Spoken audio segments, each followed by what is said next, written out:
what's your favourite piece of music to ring? So if I were to answer the question as a director, at the moment, one of my the pieces of music I really enjoy is a piece of music called Toccata on King's Weston by the King's Weston is a hymn tune by Ralph Vaughan Williams, and the toccata has been arranged by Matthew Compton. And that's a very exciting piece of music to ring. I love the piece of music called Misty, which you probably know.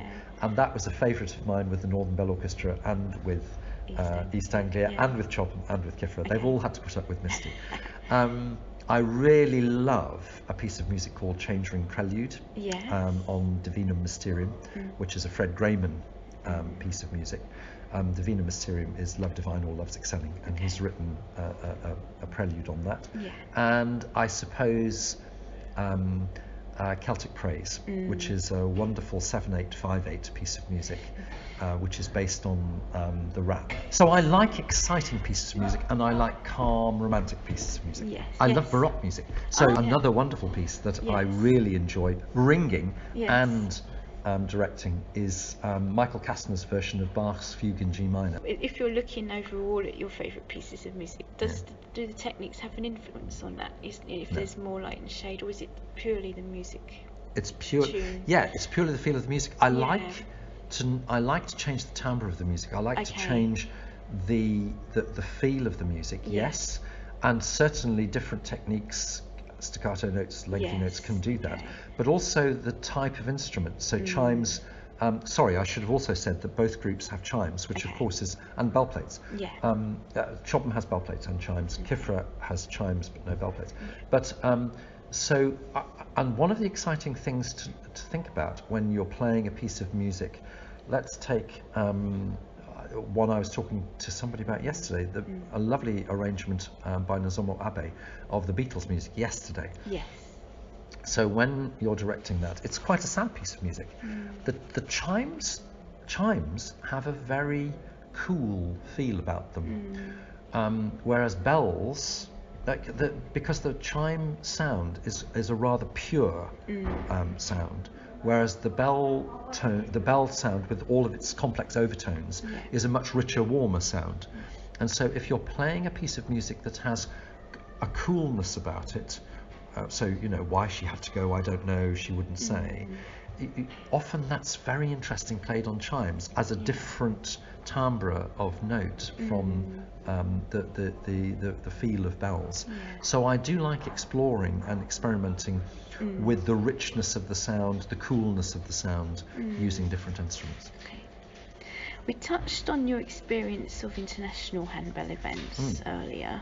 Have you been to all of the international symposiums? What's your experience in different countries? There were several that I didn't go to. The first one I went to was 92. I didn't go to the first four. And then after that, sadly, for a variety of reasons, I wasn't able to get to the 94 symposium, which was in Adelaide. But apart from that, since 92, I've been to all of them. I think whatever you're doing, often your first one is often the favourite. So I suppose my answer would be Edmonton in 92. But I do have a particular fondness for Cairns back 6 months ago in 2018, because I was had the privilege of being the mastering conductor for the British music, for the first British piece of music for the first time, and we played a wonderful arrangement by Sandra Winter of Brightest and Best. That's a wonderful piece. So that and of course that any symposium that I'm actively involved in as a conductor or ringer is a really exciting one to go to. So this is a big question, because we're at the end of a national rally now. So how are you involved in national rallies? Luckily, luckily, not a big question at all. Helen will tell you, because Helen is standing over there. Helen will tell you that I have done absolutely nothing for this national rally, and that you don't need to There you are. You see, she's confirmed. Evidence. Evidence. Yes. Yeah. So I haven't. I am in the very enviable and very lucky position of not having to organise. I'm an international. I am beginning to have things to do in organising international symposiums for my sins. Yes. But luckily for me, national rallies, as you know, are organised by regional committees. And so the burden of the organisation of a national rally falls very much on the regional committee, and they all carry it out really, really well. As chair of HRGB, I have a responsibility for making sure that the AGM is effectively carried out. Yes. And I have a responsibility as well, I guess, for making sure that there is a national rally. Yeah. But in a way, that's, as I say, that's very much down to the national executive and regional directors. Regional chairs. What were rallies like in the early days in your ringing compared to how they are today? Much less sophisticated, rather simpler. They were often one-day rallies, whereas these days they are invariably, and have been for some time now, whole weekend rallies. So if I look back to the late 80s and early 90s, many times one would drive to a national rally starting at about 6 o'clock on a Saturday morning. One would get there at about 9 o'clock, set up, do some massed ringing, maybe have a workshop or two, maybe not sometimes, maybe it would all be just massed ringing.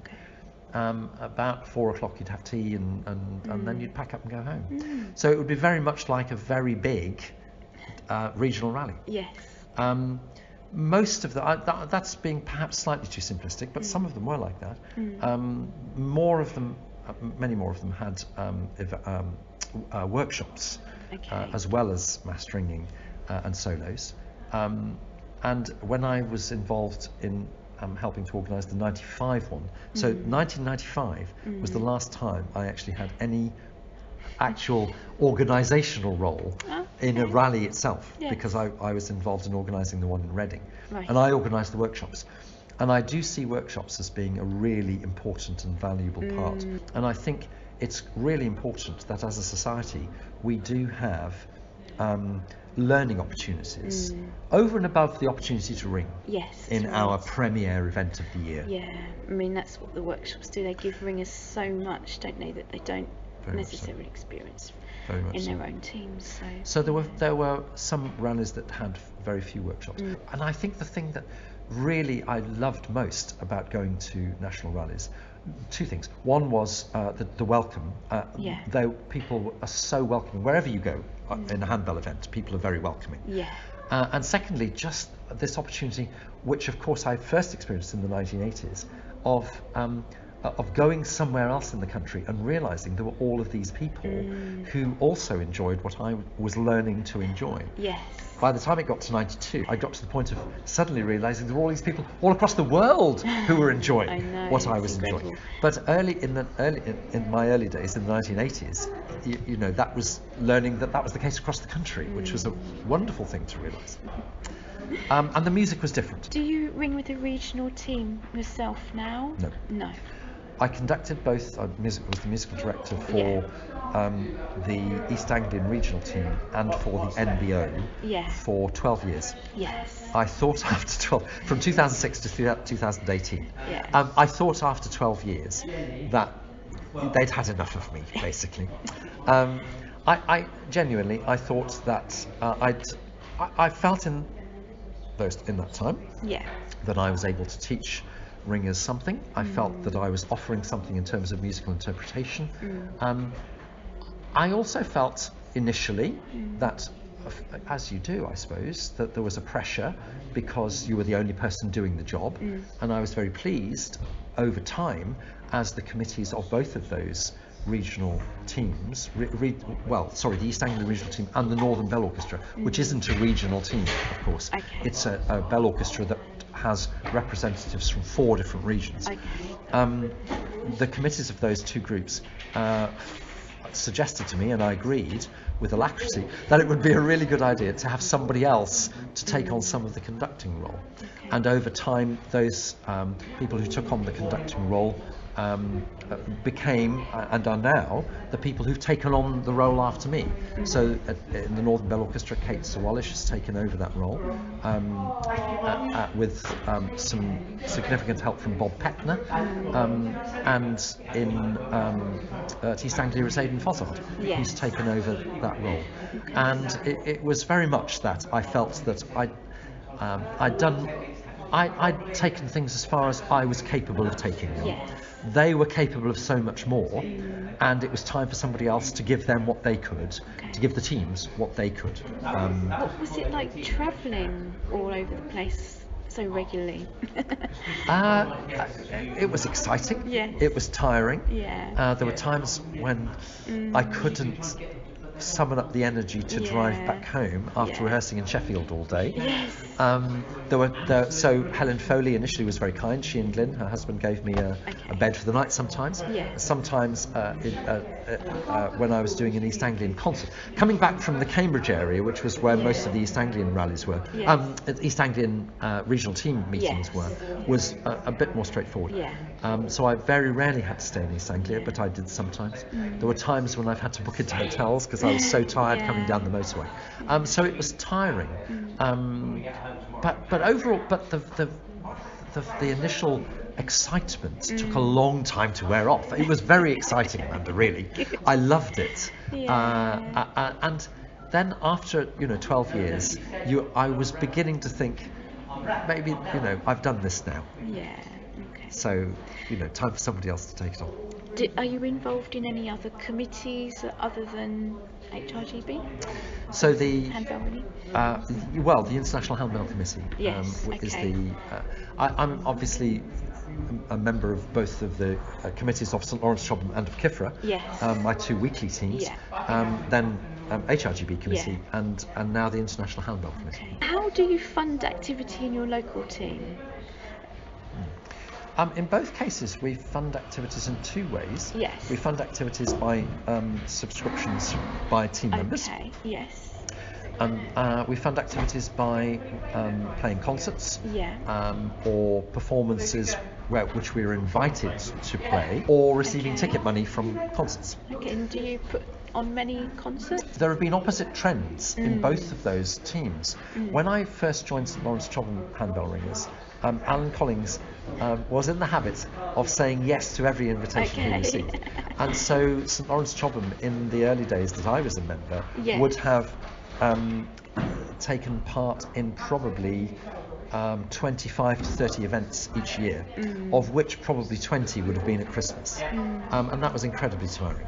Very intense. Because for a family, 2 adults, 2 children, to take every Saturday and every Sunday before Christmas through December, with 2 or 3, sometimes 3 events on each day, was really, really tiring. Particularly in both cases, both my ex-wife and I had jobs, during the week as well.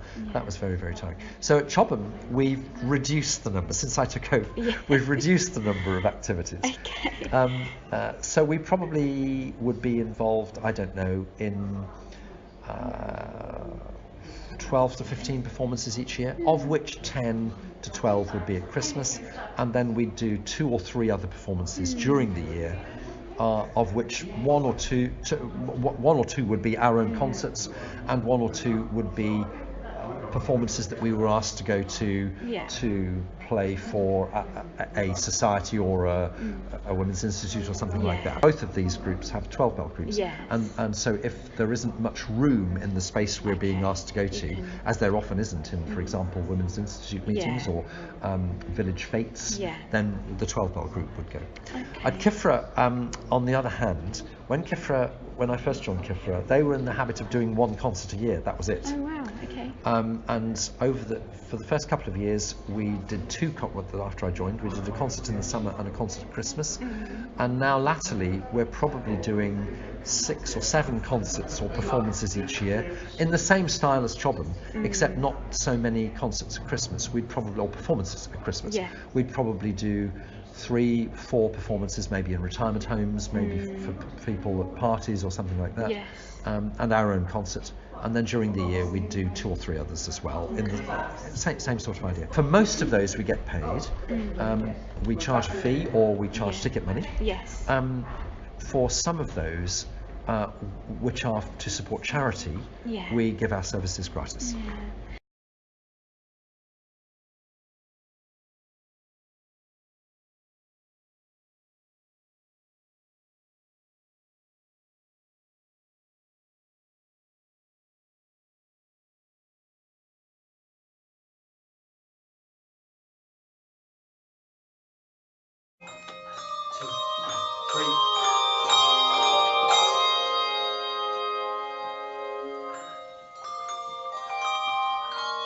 One, two, three, four. 1, 2.